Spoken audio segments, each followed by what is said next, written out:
Good evening दोस्तों, मैं हूं शाहरुख और आप देख रहे हैं माइंडेड स्टडी 22। तो दोस्तों स्वागत है फिर से आप सबका आपके अपने चैनल माइंडेड स्टडी 22 में। तो दोस्तों आज हम बात करेंगे जो हमारी लूसेंट की सीरीज चल रही थी उसके तीसरी क्लास पर। इससे पहले हम लूसेंट पर 2 क्लास डिस्कस कर चुके हैं हिस्ट्री पर, जिसमें हमने बहुत अच्छे से बहुत सारे क्वेश्चन लगभग 300 के आसपास हमने क्वेश्चन 2 क्लास के अंदर कवर किए थे। और आज हम इसी क्लास में कवर करेंगे जो कि अभिलेखों से जो भारत के बारे में जो भी जानकारी मिलती है, संपूर्ण अभिलेखों को हम यहाँ पर कंप्लीट कवर करेंगे इस वीडियो के माध्यम से। जितने भी अभिलेख इंपॉर्टेंट है, महत्वपूर्ण है कॉम्पिटिटिव एग्जाम की दृष्टि से, सबको हम देखेंगे कि किस अभिलेख से क्या जानकारी मिलती है भारत के बारे में। ठीक है, तो ये वीडियो बहुत इंपॉर्टेंट होने वाली है, चाहे वो कोई भी कॉम्पिटिटिव एग्जाम क्यों ही ना हो, क्योंकि इंडियन जीके हम पढ़ रहे हैं तो इंडियन जीके प्रत्येक कॉम्पिटिटिव एग्जाम के लिए इंपॉर्टेंट हो जाती है, तो ये सभी के लिए इंपॉर्टेंट है। अगर आप हमारे चैनल पर न्यू हैं तो प्लीज़ चैनल को सब्सक्राइब कर दीजिए और बेल आइकन को जरूर हिट कर दीजिए। चलिए करते हैं आज की क्लास की शुरुआत। तो पहला जो क्वेश्चन है वो आपको स्क्रीन पर दिखाई दे रहा होगा। पहला क्वेश्चन है, निम्नलिखित में से कौन से अभिलेख में मित्र, इंद्र, वरुण और नादसीय का उल्लेख है। ये क्या है, देखिए ये देवता है। मित्र देवता हो गया, इंद्र देवता हो गया, ठीक है, वरुण देवता हो गया और नादसीय देवता हो गया। इनका जो उल्लेख मिलता है वो निम्नलिखित में से कौन से अभिलेख के अंदर मिलता है। ठीक है, तो ऑप्शन आपके सामने दिए हुए हैं। अगर आपको ज्यादा टाइम लेना है तो आप वीडियो को रोक सकते हैं, वरना चलते हैं। देखिए, जो हम इसका जो सही आंसर की बात करेंगे तो इसका सही आंसर हो जाएगा बोगाज कोई अभिलेख के अंदर। ठीक है, जो ये बोगाज कोई अभिलेख है, ठीक है, ये एशिया, मध्य एशिया में एक जगह का नाम है और ये यहीं पे एक अभिलेख मिला था।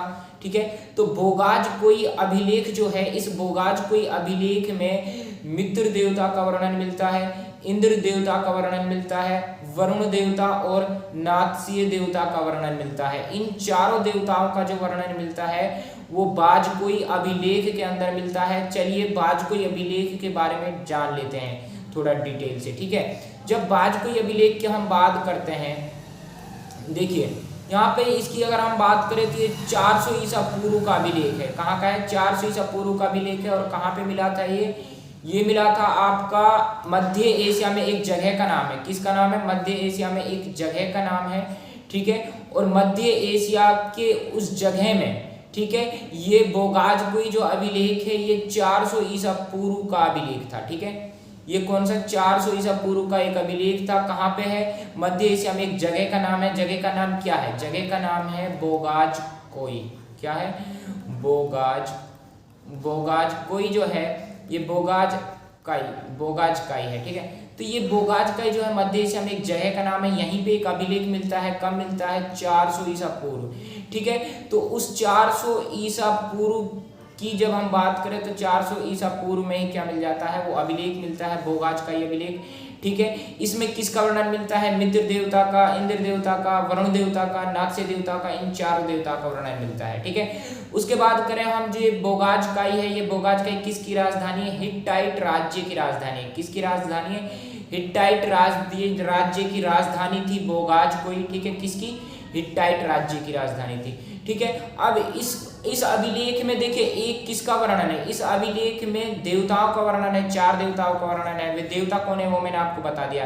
साथ में इसमें राजाओं के मध्य जो संधि होती थी, राजाओं के मध्य होने वाली संधि का उल्लेख है और जो वे संधि हुई थी, ठीक है, जो संधि हुई थी उस संधि का जो साक्ष्य जो है, ठीक है, वो किसको माना जाता है, वैदिक युग के देवताओं को माना जाता है। इसीलिए उन देवताओं का वर्णन, वैदिक युग के 4 देवताओं का वर्णन इस अभिलेख के अंदर मिलता है। ठीक है, तो जब हम बात करें, देखिए राजाओं के मध्य होने वाली संधि का उल्लेख कौन सा अभिलेख के अंदर मिलता है, बोगाजकोई अभिलेख के अंदर मिलता है, जो कि 400 ईसा पूर्व पहले मिला था। ठीक है, ये वैदिक युग के देवताओं का वर्णन का जो उल्लेख मिलता है वो कौन से, वो भी बोगाजकोई अभिलेख के अंदर मिलता है। क्योंकि जो ये राजाओं के मध्य जो संधि होती थी, उसी संधि का जो साक्ष्य है वो वैदिक का युग के जो देवता थे उनको दिया जाता है।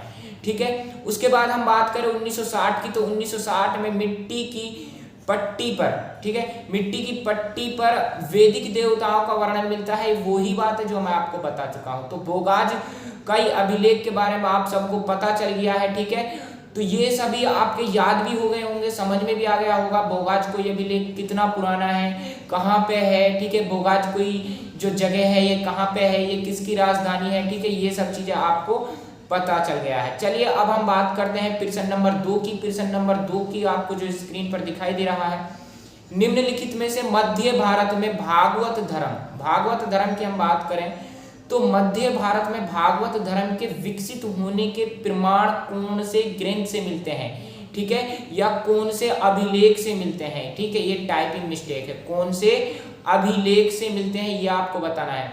देखिए ऑप्शन है बेसनगर का अभिलेख, गरुड़ स्तंभ का अभिलेख और अरण अभिलेख और भीतरी स्तंभ का अभिलेख। आपको चयन करने के लिए अगर कुछ समय चाहिए तो आप वीडियो को रोक सकते हैं।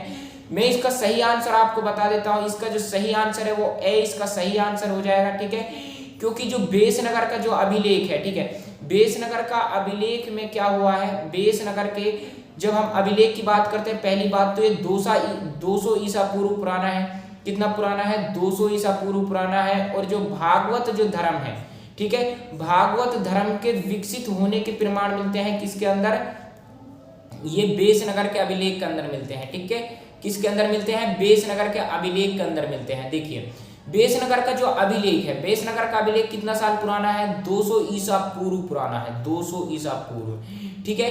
तो 200 ईसा पूर्व पुराना अभिलेख है कौन सा, बेसनगर का अभिलेख। इसमें वर्णन किसका मिलता है, भागवत धर्म का वर्णन मिलता है, भागवत धर्म के विकसित होने के प्रमाण इसमें मिलते हैं, ठीक है। जो ये बेसनगर गरुड़ स्तंभ लेख के नाम से भी जाना जाता है, ये बेसनगर का जो अभिलेख है, ठीक है, तो बेसनगर गरुड़ स्तंभ लेख के नाम से भी इसको जाना जाता है, ठीक है।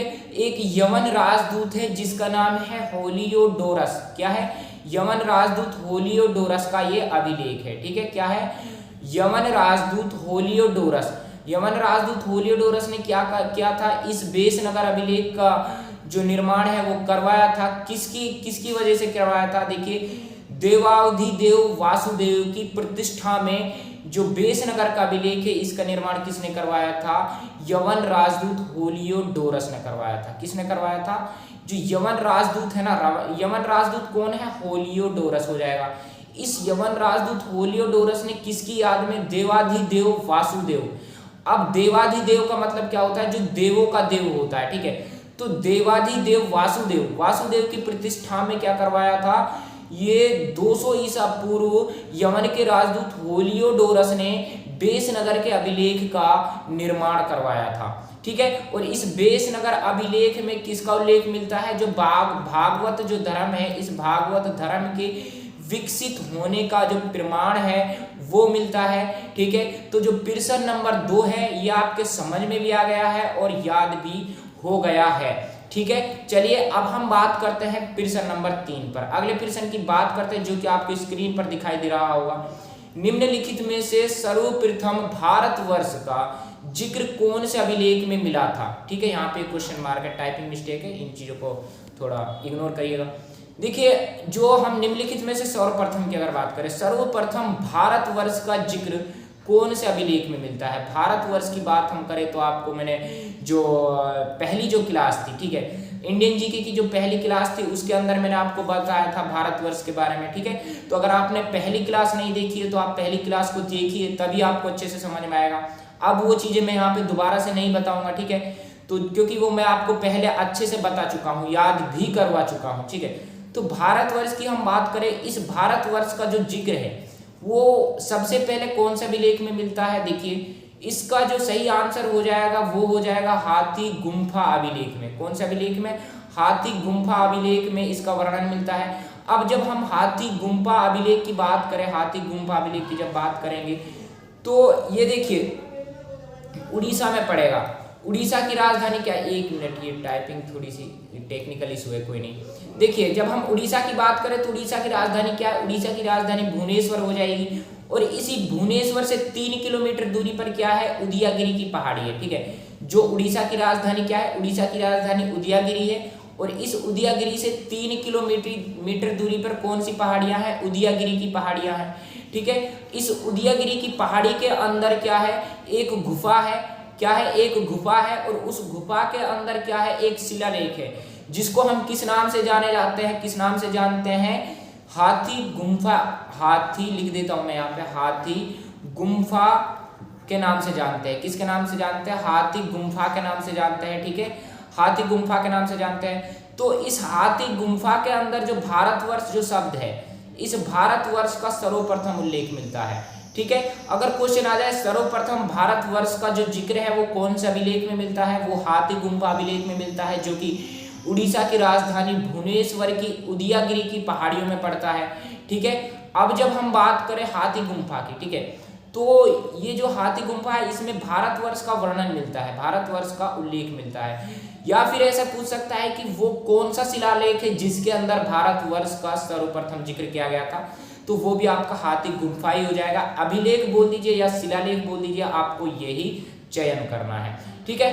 अब हम बात करें जो ये जो अभिलेख जो था, ये जो शिलालेख जो था हाथी गुम्फा शिलालेख के नाम से जिसको हम जानते हैं, इसका निर्माण किसने करवाया था? इसका निर्माण करवाया था कलिंग राजा खारवेल ने।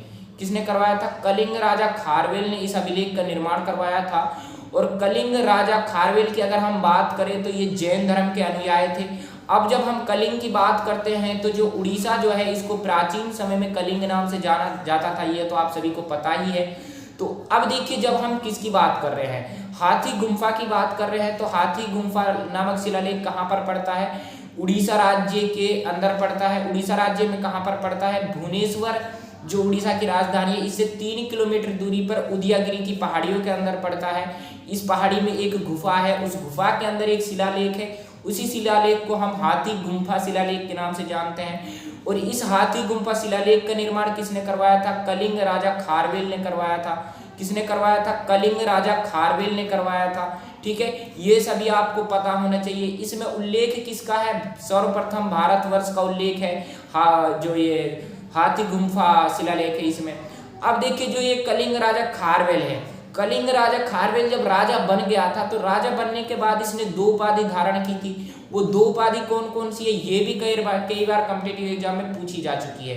एक तो कलिंगाधिपति है, पहली कौन सी है? कलिंगाधिपति है। ये जब जो ये कलिंग राजा खारवेल था जिसने कलिंग जो हाथी गुम्फा का जो निर्माण करवाया था, जब ये राजा बन गया था तो इसने 2 उपाधियां धारण की थी। एक उपाधि कलिंगाधिपति हो जाएगी और दूसरी उपाधि कौन सी है? कलिंग चक्रवर्ती हो जाएगी।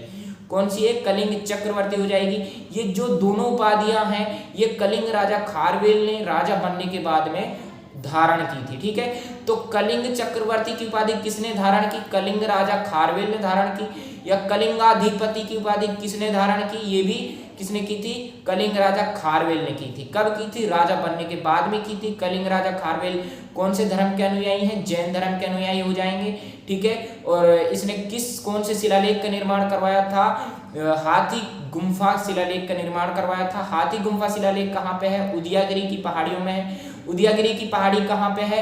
उड़ीसा की राजधानी भुवनेश्वर से 3 किलोमीटर दूरी पर है, ठीक है। तो आशा करता हूं कि प्रश्न नंबर 3 आपको अच्छे से समझ में आ गया होगा और साथ ही साथ में याद भी हो गया होगा, ठीक है। तो चलिए अब हम बात करते हैं अगले प्रश्न की, जो कि आपको स्क्रीन पर दिखाई दे रहा है। प्रश्न नंबर 4 है, निम्नलिखित में से कौन से अभिलेख में अकाल या दुर्भिक्ष के समय जनता के उपयोग के लिए अन्न के 3 कोष्ठगारों के बनने का उल्लेख मिला है? देखिए ये मोस्ट इंपॉर्टेंट क्वेश्चन है। देखिए क्या है जो ये अकाल है, ये अकाल बोल लीजिए या फिर दुर्भिक्ष बोल लीजिए। अब दुर्भिक्ष जब वर्ड आएगा ना तो आप इसको क्या करेंगे? इस क्वेश्चन से डर जाएंगे, ठीक है, मतलब इसको गलत ही करके आ जाएंगे। तो दुर्भिक्ष का अर्थ पहले आप समझ लीजिए। जो दुर्भिक्ष है इसका अगर हम बात करें तो ये अकाल को ही क्या कहते हैं? अकाल को ही दुर्भिक्ष कहते हैं, ठीक है। अब दुर्भिक्ष बोल लीजिए या फिर अकाल बोल लीजिए, दोनों को कोई सा भी बोल लीजिए, बात एक ही है। या दुर्भिक्ष बोल लीजिए या अकाल बोल लीजिए। तो अब कॉम्पिटिटिव एग्जाम में क्वेश्चन कैसा आएगा कि निम्नलिखित में से कौन से अभिलेख में दुर्भिक्ष, वहां पे अकाल नहीं देंगे वो आपको, ठीक है, दुर्भिक्ष देंगे। दुर्भिक्ष के समय जनता के उपयोग के लिए अन्न के 3 कोष्ठागारों के बनने का उल्लेख मिला था। वो कौन सा अभिलेख है जिसमें अकाल के समय यानी दुर्भिक्ष के समय जनता के उपयोग के लिए 3 अन्न के कोष्ठगार हैं? कौन है? 3 अन्न के कोष्ठागार हैं, ठीक है। तो वो कौन सा अभिलेख हो जाएगा? ठीक है, वो इसका जो सही आंसर हो जाएगा आपका वो हो जाएगा वो सही आंसर हो जाएगा आपका इसका सोहगारा का अभिलेख। कौन सा हो जाएगा? सोहगारा का अभिलेख। कौन सा हो जाएगा? सोहगारा का अभिलेख। ये मैं आपको देखिए थोड़ा बैक करके दिखाता हूँ फिर से। इसका जो सही आंसर है वो कौन सा है?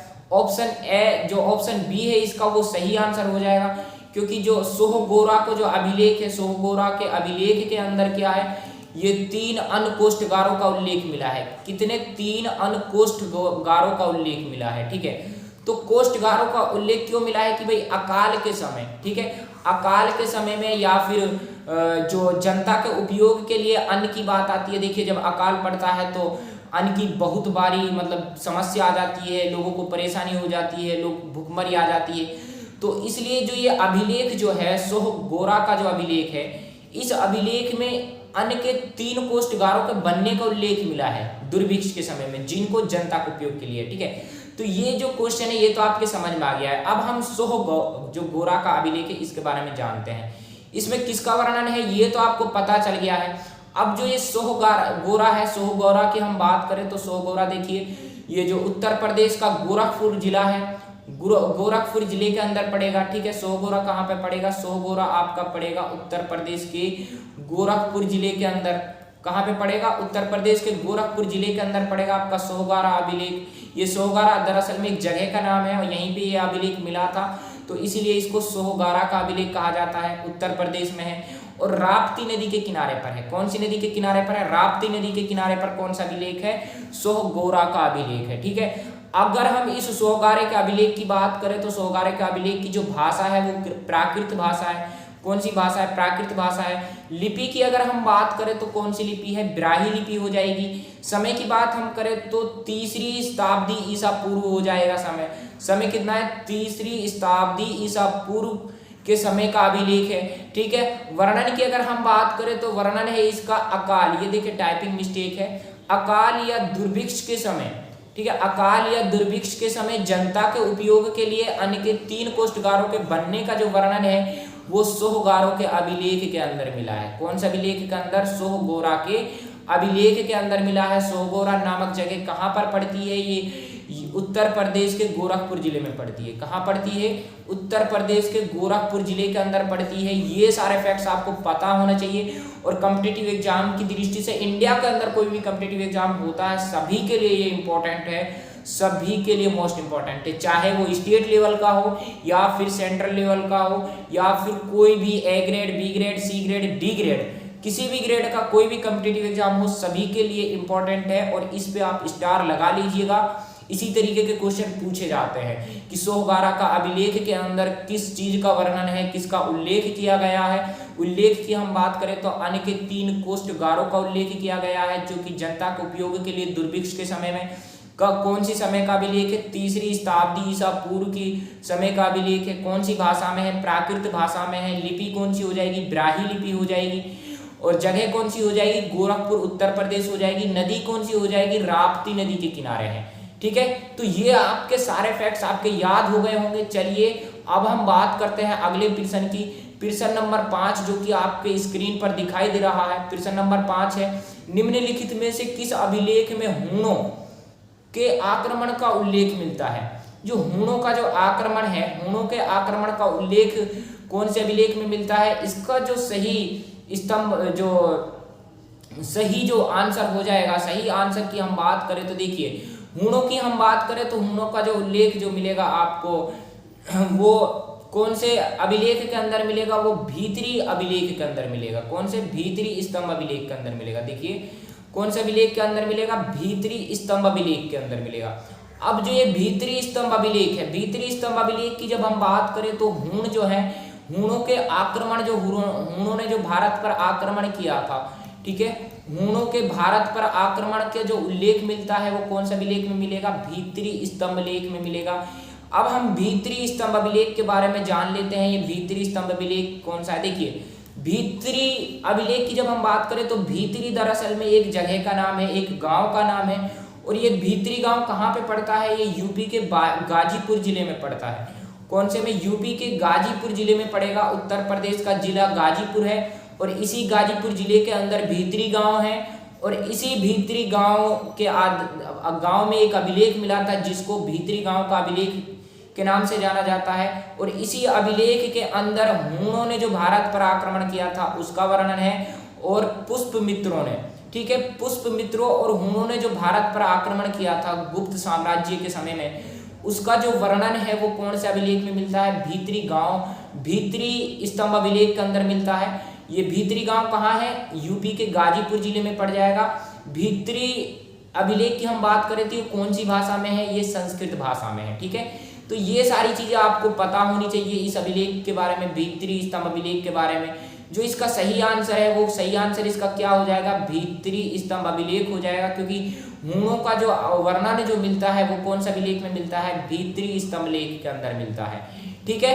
तो ये जो भीतरी अभिलेख है, इस भीतरी अभिलेख के अंदर ही हूणों ने जो भारत पर आक्रमण किया था उसका उल्लेख मिलता है। और भीतरी जो गांव है ये यूपी के गाजीपुर जिले के अंदर पड़ता है, ठीक है। ये सारे पॉइंट्स इंपॉर्टेंट है, आपको याद भी हो गए होंगे, समझ में भी आ गए होंगे। बस आपको मेहनत करने की जरूरत है, आप रिवीजन करते रहिएगा अगर आपको असल में सिलेक्शन पाना है तो, ठीक है। वरना आपकी इच्छा है, अगर आप खुद के लिए खुद से मेहनत आपको करनी पड़ेगी, जो कि इसमें कोई छूट नहीं है, आपको ये काम करना पड़ेगा, प्रैक्टिस आपको करनी पड़ेगी। एक बार पढ़ने से कुछ नहीं होता है, किसी के एक बार पढ़ने से चीजें याद नहीं होती है। सॉरी, क्षमा चाहूंगा। तो ये सब आपको बार बार प्रैक्टिस करनी पड़ेगी।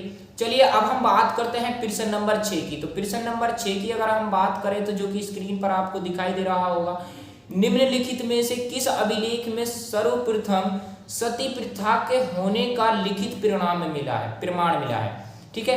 अब जब हम सती प्रथा की बात करेंगे, ठीक है, तो सती प्रथा का जो लिखित प्रमाण मिला है वो कौन से अभिलेख के अंदर मिला है? देखिए ये काफी फेमस अभिलेख है और इससे ज्यादातर जो क्वेश्चन है वो कॉम्पिटिटिव एग्जाम में हमको देखने को मिले हैं प्रीवियस ईयर पेपर की जब हम बात करते हैं। तो इसका जो सही आंसर हो जाएगा वो है अरण अभिलेख के अंदर, ठीक है। जो अरण अभिलेख है, इस अरण अभिलेख में क्या हुआ है? अरण अभिलेख में सती प्रथा के लिखित प्रमाण मिले हैं, ठीक है। देखिए जब हम सती प्रथा की बात करते हैं, ठीक है, तो सती प्रथा की जब हम बात करते हैं तो जो सती प्रथा के जो सबसे पहले जो लिखित प्रमाण मिले हैं, ठीक है, लिखित प्रमाण की अगर हम बात करें सती प्रथा के सबसे पहले वो कौन से अभिलेख में मिले हैं? वो मिले हैं अरण अभिलेख के अंदर, ठीक है। अब अरण अभिलेख के बारे में हम जानते हैं अरण अभिलेख में क्या है। देखिए अरण अभिलेख की हम बात करेंगे तो अरण नामक जो स्थान है ये मध्य प्रदेश के सागर जिले में पड़ता है, ठीक है। जो अरण नामक स्थान है इस पर एक अभिलेख मिला है और इस अभिलेख में सती प्रथा के लिखित प्रमाण मिले हैं। कौन से प्रमाण मिले हैं? लिखित प्रमाण मिले हैं। तो ये जो अरण नामक जो स्थान है ये मध्य प्रदेश के सागर जिले में पड़ता है। यहीं से क्या है, जो सती प्रथा के यहीं पे एक अभिलेख मिला था, उसी अभिलेख में जो सती प्रथा है उसके लिखित प्रमाण मिले हैं, ठीक है। जो ये अरण नामक जो स्थान है ये बीना नदी और रेवता नदी के आसपास के क्षेत्र में एराका घास की जो मात्रा है वो अत्यधिक मात्रा में उगती है, ठीक है। जो घास है जो वो बहुत अधिक मात्रा में उगती है और उसी घास एराका घास के नाम पर, किस नाम पर? एराका घास के नाम पर इस इलाके का जो नाम है वो एरण कर दिया पड़ता है, ठीक है। अब देखिए अब मैं आपको ये समझाता हूँ। जो मध्य प्रदेश है, इस मध्य प्रदेश का एक जिला है सागर जिला, ठीक है। और इस सागर जिले के अंदर क्या है? एक तो भीमा नदी है, ठीक है, मतलब सागर जिले से जो भीमा नदी है वो होते हुए जा रही है और एक है रेवता नदी, ठीक है। ये दो नदियां होती हुई जा रही हैं, बीना नदी हो जाएगी और रेवता नदी हो जाएगी। अब जो इन बीना नदी और रेवता नदी का जो आसपास का क्षेत्र है, इस आसपास के क्षेत्र पर एक एराका नामक घास बहुत अधिक मात्रा में उगती है।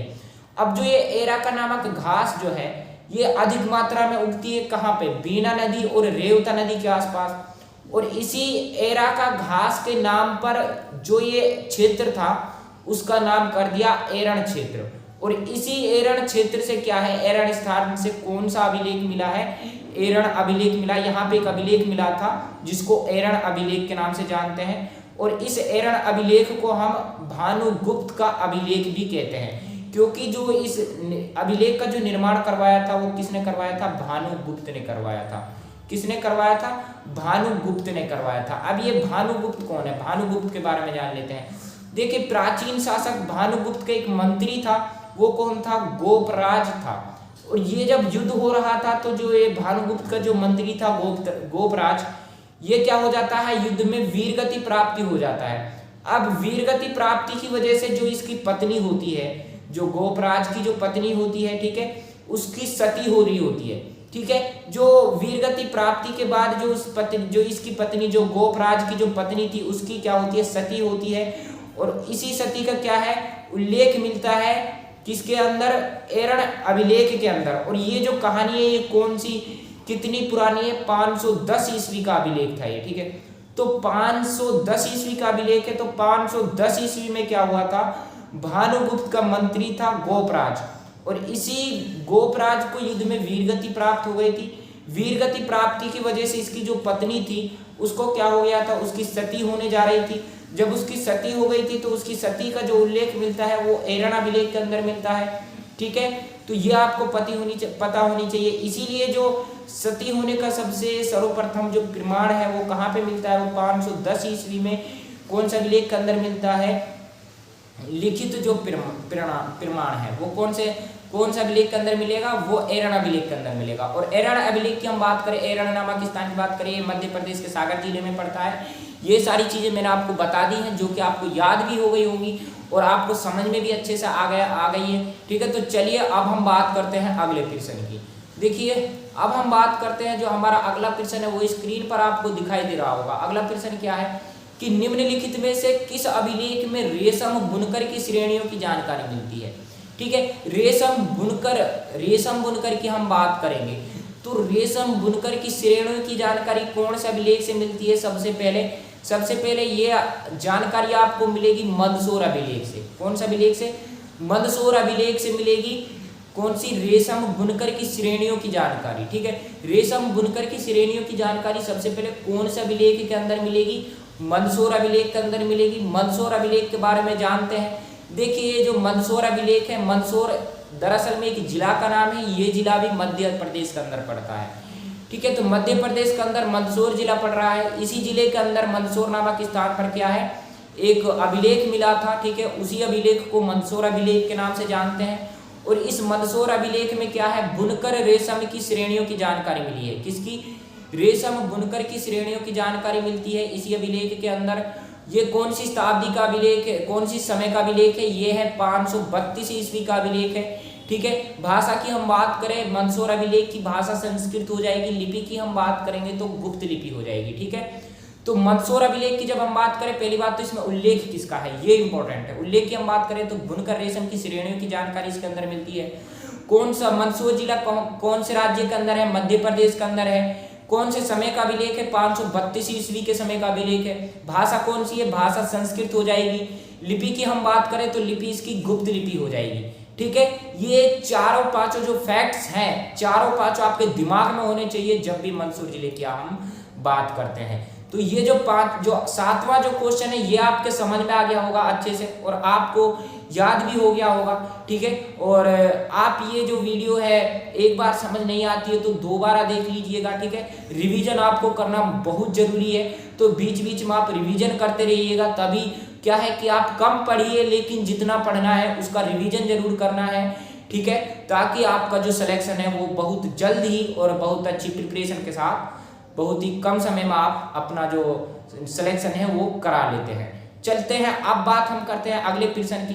तो अगला जो प्रश्न है वो स्क्रीन पर आपको दिखाई दे रहा होगा। देखिए अगला प्रश्न कौन सा है, प्रश्न नंबर 8 की अगर हम बात करें तो प्रश्न नंबर जो 8 है वो है निम्नलिखित में से नवपाषाण पुरास्थल बुर्जहोम। ये बहुत बार कॉम्पिटिटिव एग्जाम में नजर आता है। बुर्जहोम की जब हम बात करते हैं ना, देखिए स्टेट लेवल में हरियाणा में तो बहुत बार ये मतलब स्टेट लेवल की जब हम देखते हैं हरियाणा में देखने को मिला है। वहीं पे अगर हम सेंट्रल लेवल इंडिया के अंदर कोई भी कॉम्पिटिटिव एग्जाम है सभी के लिए इंपॉर्टेंट है। कैसे कि देखिए ये जो है, ये जो नवपाषाण जो स्थल है, नवपाषाण पुरास्थल जो है बुर्जहोम, कौन सा स्थल है, पहली बात तो ये याद रखिए, ये नवपाषाण पुरास्थल है। कौन सा है, नवपाषाण पुरास्थल है बुर्जहोम। अब ये जो नवपाषाण पुरास्थल बुर्जहोम है ये कहाँ पर स्थित है, ये है जम्मू कश्मीर के अंदर, ठीक है। कहाँ पर है, जम्मू कश्मीर के अंदर है, श्रीनगर के निकट पड़ता है ये, ठीक है। तो अब हम इसके बारे में जान लेते हैं। जो ये बुर्जहोम नामक जो है ना, बुर्जहोम से क्या है, ये एक पहली बात तो नवपाषाण पुरास्थल है। दूसरी बात यहाँ से गर्तावास के अवशेष मिले हैं। ठीक है, किसके अवशेष मिले हैं? गर्तावास के अवशेष मिले हैं। देखिए 1 मिनट, यहाँ पे ये क्या हो गया, थोड़ा मैं देखता हूँ किसका अवशेष मिले हैं। यहाँ पे गर्तावास के अवशेष मिले हैं। ठीक है, तो गर्तावास की जब हम बात करते हैं तो ये इसके गर्तावास के अवशेष कहाँ से मिले हैं? ये अवशेष मिले हैं बुर्जहोम से, और बुर्जहोम आपका कहाँ पड़ता है? जम्मू कश्मीर के अंदर पड़ता है। ठीक है, इसको स्थानीय भाषा में क्या कहा जाता है? स्थानीय भाषा में इसको प्लेस ऑफ बिर्ज कहा जाता है। ये भी इंपॉर्टेंट है। बुर्जहोम जो कि नवपाषाण पुरास्थल है, इसको स्थानीय भाषा में प्लेस ऑफ बिर्ज कहा जाता है। ठीक है, कहाँ पड़ता है? जम्मू कश्मीर में पड़ता है। अवशेष किसके मिले हैं? गर्तावास के अवशेष इससे मिले हैं, यहाँ से बुर्जहोम से। किसके निकट है ये? जम्मू कश्मीर में श्रीनगर के निकट में ये पड़ता है आपके। ठीक है, तो ये जो क्वेश्चन है बुर्जहोम के बारे में, अगर कॉम्पिटिटिव एग्जाम में अगर क्वेश्चन बनते हैं तो यहीं से बनेंगे, इनसे बाहर नहीं बनने वाले हैं। तो अब हम ये जो बुर्जहोम के बारे में जो आपको फैक्ट्स है वो मैंने आपको बता दिए, समझ में भी आपको आ गए हैं, याद भी हो गए हैं। अब हम बात करते हैं अगले प्रश्न की, जो कि स्क्रीन पर आपको दिखाई दे रहा है। अगला प्रश्न आपके सामने है। अगला प्रश्न नौवां प्रश्न है कि निम्नलिखित में से सर्वप्रथम सिक्कों पर लेख लिखने का कार्य किसने किया था? सर्वप्रथम सिक्कों पर लेख लिखने का कार्य की अगर हम बात करेंगे, सर्वप्रथम सिक्कों पर लेख लिखने की अगर हम बात करेंगे तो किसने किया था? जो कार्य क्या था सिक्कों पर लेख लिखने का, वो क्या था? यवन शासकों ने। ठीक है, इसका जो सही आंसर हो जाएगा वो ऑप्शन ए हो जाएगा, क्योंकि जो सबसे पहले सिक्कों पर लेख लिखने शुरू किए थे ना, ध्यान से सुनिए, लेख लिखना। ठीक है, तो सबसे पहले सिक्कों पर लेख किसने लिखा था? यवन शासकों ने लिखा था। ठीक है, याद रखिए, किसने लिखा था? यवन शासकों ने लिखा था। तो यवन शासकों की अगर हम बात करते हैं तो यवन शासकों ने सबसे पहले सिक्कों पर लेख लिखना शुरू किया था। क्या क्या था? सिक्कों पर लेख लिखना शुरू किया था। अब हम बात करते हैं इस इन यवन शासकों के बारे में। देखिए, जानते हैं जो इंपॉर्टेंट फैक्ट्स यहाँ से निकल कर आते हैं। देखिए, आहत सिक्कों का नाम तो आप सभी ने सुना होगा। आहत सिक्कों को साहित्य में क्या कहा जाता है? साहित्य में कासारपण कहा जाता है। ये देखिए, सही में यहाँ पे टाइपिंग मिस्टेक थोड़ी हो जाती है, तो यहाँ पे मैं इसको सही तरीके से लिख देता हूँ। कासारपण कहा जाता है। क्या कहा जाता है? कासारपण कहा जाता है। तो जो आहत सिक्के हैं इनको साहित्य में कहा कहते हैं। आहत सिक्कों को साहित्य में क्या कहा जाता है? कासारपण कहा जाता है। ठीक है, तो कासारपण आहत सिक्कों को साहित्य में कहा जाता है। इसको याद रखिए, साहित्य में आहत सिक्कों को क्या कहा जाता है? साहित्य में आहत सिक्कों को कासारपण कहा जाता है। ठीक है, उसके अलावा हम बात करें समुद्रगुप्त की, तो समुद्रगुप्त के वीणा बजाती हुई मुद्रा वाले जो सिक्के मिले हैं, इन सिक्कों से उसके संगीत प्रेमी होने का पता चलता है। ये तो आप सभी को पता ही है। अब हम बात करते हैं अरिकमेड की। ठीक है, जो ये अरिकमेड है, अरिकमेड से रोमन सिक्के प्राप्त हुए। किससे? अरिकमेड से रोमन सिक्के प्राप्त हुए हैं। और अरिकमेड की हम बात करेंगे तो ये कहाँ पड़ता है? पुदुचेरी के अंदर पड़ता है। कहाँ पड़ता है? पुदुचेरी के अंदर पड़ता है अरिकमेड। और इसी अरिकमेड से क्या मिले हैं? रोमन सिक्के प्राप्त हुए थे। ठीक है, अब हम जो कि नोट है, मोस्ट इंपॉर्टेंट क्वेश्चन, पेपर में छपने वाला प्रश्न, 100% चांसेस होते हैं इस तरीके के जो क्वेश्चन है। अभिलेखों के अध्ययन को क्या कहा जाता है? ध्यान से सुन लीजिए, अभिलेखों के अध्ययन को क्या कहा जाता है? अभिलेखों के अध्ययन को हम क्या कह देते हैं? एपिग्राफी कहते हैं। क्या कहते हैं? एपिग्राफी कहा जाता है अभिलेखों के अध्ययन को।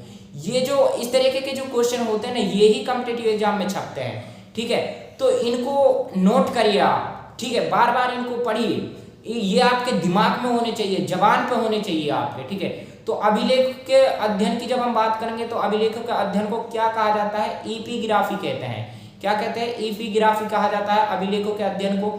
तो आशा करता हूं कि जितने भी क्वेश्चन, लगभग 9 क्वेश्चन मैंने आपको यहाँ पे बताए हैं, इन 9 क्वेश्चन से अगर हम टोटल क्वेश्चंस की बात करें तो लगभग जितने फैक्ट्स मैंने आपको बताए हैं, खोलकर बताए हैं, तो 150 से ज्यादा क्वेश्चंस मैंने आपको इन 9 क्वेश्चंस के माध्यम से बताए हैं।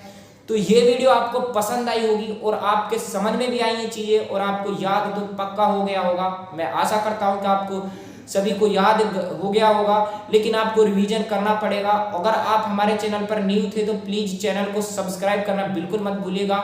और दोस्तों, हाँ, इसके अलावा जो हमारी सीरीज चल रही है वो उनका जो बाकी की जो क्लासेस चल रही है उसका आनंद भी आप साथ में लेते रहिए, जुड़ते रहिए हमारे साथ। अगर न्यू है तो बाकी की हरियाणा जीके की क्लास चल रही है, कंप्यूटर कोर्स जो कि कंप्लीटली कवर कराया जा रहा है, हिंदी व्याकरण कोर्स है वो भी कंप्लीटली कवर कराया जा रहा है, इंडियन जीके कंप्लीटली कवर कराई जा रही है, हरियाणा जीके कंप्लीटली कवर कराई जा रही है, और डेली हरियाणा करंट अफेयर्स के बारे में भी जो वीडियोज है वो आपको डलती है। ठीक है, तो यदि आप हमारे चैनल पर न्यू थे तो प्लीज चैनल को सब्सक्राइब करना बिल्कुल मत भूलिएगा, और लाइक शेयर एंड कमेंट करना जरूर, ठीक है, कमेंट करना बिल्कुल मत भूलिएगा, बताइएगा आपको ये क्लास कैसी लगी। ठीक है, तो दोस्तों अब हम बात करते, देखिए जो यही आपसे कहना है कि आप इस चैनल को सब्सक्राइब करिए, ज़्यादा से ज़्यादा शेयर करिए, कमेंट करिए। तो दोस्तों मिलते हैं कल एक न्यू वीडियो में न्यू टॉपिक के साथ, तब तक के लिए आप सबका बहुत बहुत तहे दिल से शुक्रिया।